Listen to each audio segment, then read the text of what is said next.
This is what we call a good stuff. A pretty nice piece of core with disseminated.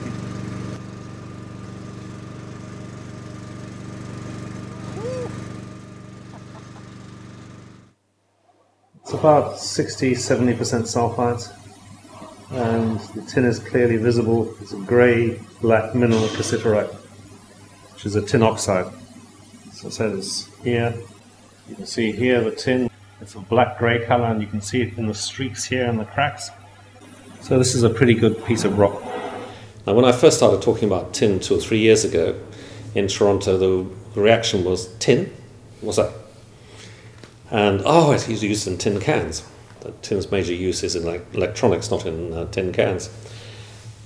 And now we've come to the stage that people are widely recognizing the world is going to be short of tin for the foreseeable future.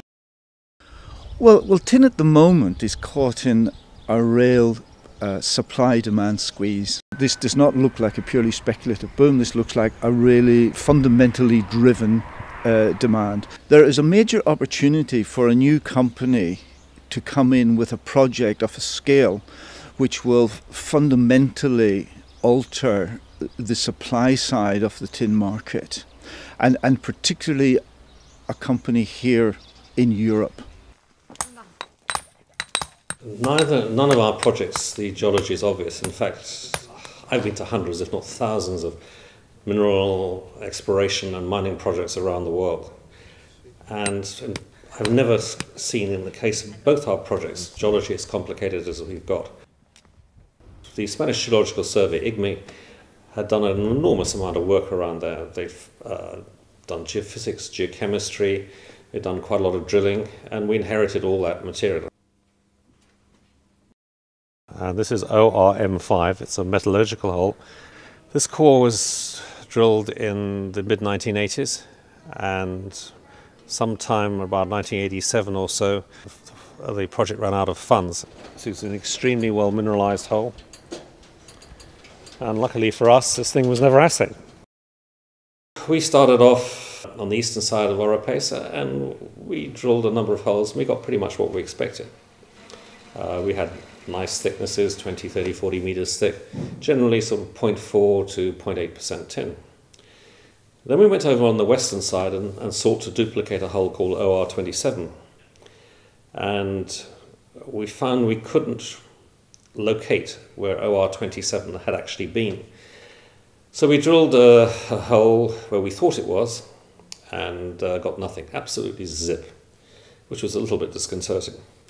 So we stepped back 50 meters to the south and we drilled another hole, and we got absolutely zip. So this was very disconcerting. So we decided to split the difference, which is not something which you would conventionally do.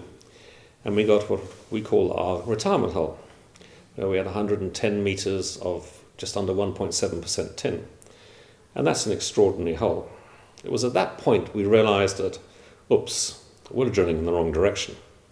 So we turned the drills round, and, well, it's not history, we've hit 5 mineralized systems. And the 110-meter section really has a true thickness of somewhere around 35–40 meters. Nevertheless, the retirement hole is a pretty spectacular hole. So we've been drilling. We drill basically condemnation drilling for a large part of May, June and July. We got rid of all the potential targets. We focused in on an area. We now know that our main zone of mineralization is about 1,300 meters long. It looks like, and we're not sure yet, that it's something of the order of 200 meters wide. Now we've got to figure out the structure, the mineralized structures within this, with the angle that they dip at, where they go, to what depth they go to, their repeatability. But it's just impossible for you to have drilled the values and thicknesses that we've had and not end up with something pretty special. We're well located within 250 kilometers from the Oropesa site. What we have in my back, ALS Chemex, ISO certified. At this particular lab, we do all the prep samples. We do the cutting of the core, the logging, the certified logging, the preparation, pulverization, put it in the envelope and send it to Vancouver. We air freight all the samples, and ALS has a system. We get the results in 8 to 10 days time. Then we can plan ahead so we can get our next target for drilling. One of the great things about the Oropesa project is the amount of infrastructure we have available locally. Infrastructure means water supplies. There's a big dam very close to us. Can you drive onto the property easily? Well, there's a tarred road less than 3 kilometres away, and you can get onto the property with a two-wheel drive vehicle. There's a power available. There's plenty of spare power in Spain, and we have a power line which crosses the property. Do you have people who can come and work on the mine? We have 4 villages or towns. I mean, right now in Spain, unemployment's pretty evil. The national rate is 21%, and locally, in both the areas we are, it's over 30%. And so the benefit of a mine to these areas is enormous. Well, this is a first world country. No president is going to take your property away from you on a whim. There's a well-developed system here.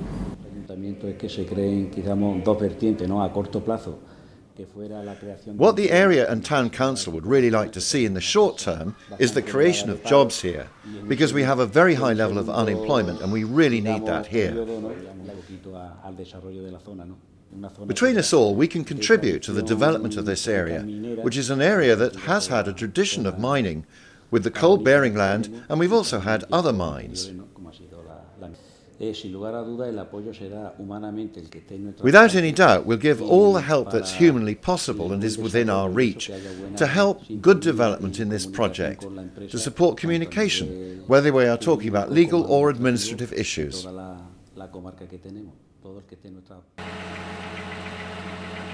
We anticipate we'll be drilling about 500 to 600 holes for our first preliminary resource, and we hope to be there by the second quarter of 2012.